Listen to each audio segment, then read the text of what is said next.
the first things you kind of dig into is like where people probably are if they've picked up a book called Growing Boldly, daring to build a life you love. And you're talking about this concept of coming alive again. And you first are sort of addressing you at your day job, out of college, working at a foundation.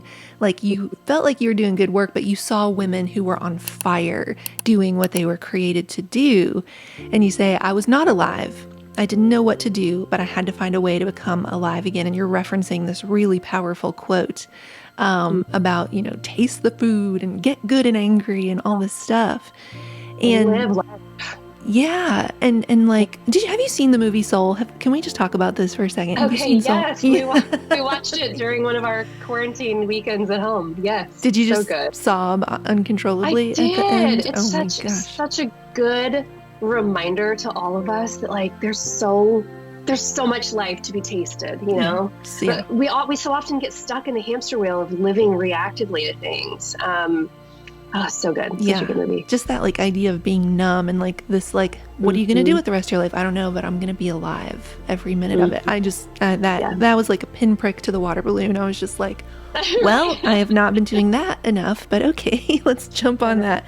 So you say in the book, you may be thinking, fears and lies aside, I don't really know who I am. I've barely been keeping my head above water for years between the diapers and the deadlines and the laundry and the feeding people and trying to wash my hair at least once a week. I feel like a robot, a shell of myself.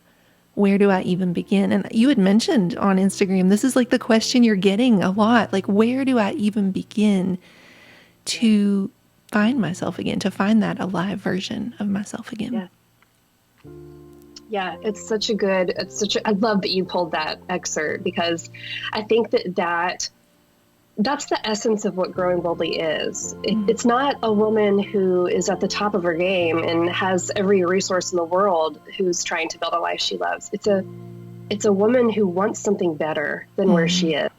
And so, I think that we have to give ourselves the time, the permission, the space, the margin to make ourselves a priority. I said at the beginning of this year, I'm going to make myself the priority. I've put so many other people ahead of me in the past because I thought that was the right thing to do.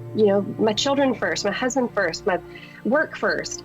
But I left Emily in the back in the dust. And what happens then is that she's not able to be all the things that she's supposed to be for these people that she's calling her priorities.